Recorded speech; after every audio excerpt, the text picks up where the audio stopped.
Commencer avec l'actualité scientifique, et ça c'est très étonnant. Il y a quelques semaines, écoutez bien ça, un berger chinois a eu la chance, et oui quelle chance, de tomber sur une pépite d'or de 8 kilos. 8 kilos, découverte exceptionnelle, hein, car dans la nature, le métal précieux est plutôt en paillettes, et on est déjà très content. Ce qui rend la tâche plus difficile pour ceux qui cherchent, évidemment. Et Laurence Beauvillard s'est intéressée à la découverte d'une équipe française de géologie qui risque de modifier pas mal et de simplifier les choses, et peut-être même de changer carrément le marché de l'or mondial. Sur tous les continents, l'or est symbole de richesse et de pouvoir.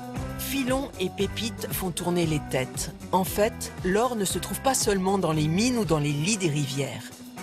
Finalement, il y a de l'or partout, dans chaque roche terrestre sous nos pieds, mais à des concentrations très très faibles. Par exemple, cette roche-là, un granit, contient quelques milligrammes par tonne de roche d'or.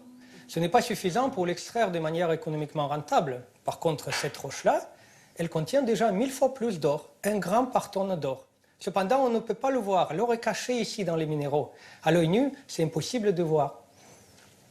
Enfin, une roche comme ça contient vraiment des petits filons d'or qu'on voit à l'œil nu, avec des concentrations de 10 à 100 grammes par tonne d'or. Et ça, c'est un gisement très très riche en or. Et là, l'or devient économiquement exploitable.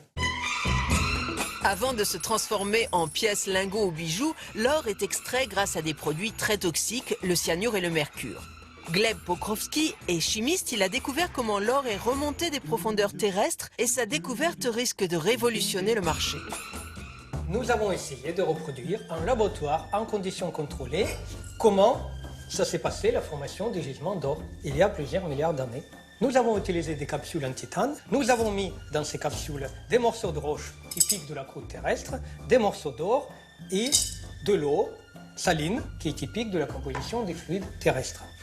Nous avons inséré cette capsule-là dans un réacteur en acier qui résiste à très haute pression et température et nous avons chauffé ce réacteur dans un four spécial à 500 degrés plusieurs jours sous des pressions correspondant à 3-4 km de profondeur dans la croûte terrestre.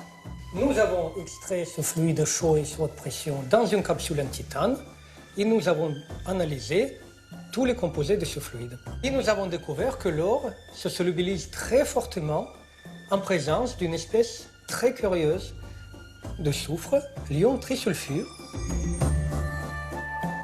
Les résultats de cette étude sont importants pour deux raisons. Premièrement, on sait maintenant mieux comment les gisements d'or se forment. Et on saura mieux trouver de nouveaux gisements et identifier des conditions et des endroits dans la croûte terrestre où de nouveaux gisements peuvent être découverts. L'autre raison importante, c'est qu'actuellement, on utilise des agents très polluants comme le mercure ou le cyanure pour extraire et concentrer l'or de leurs minerais.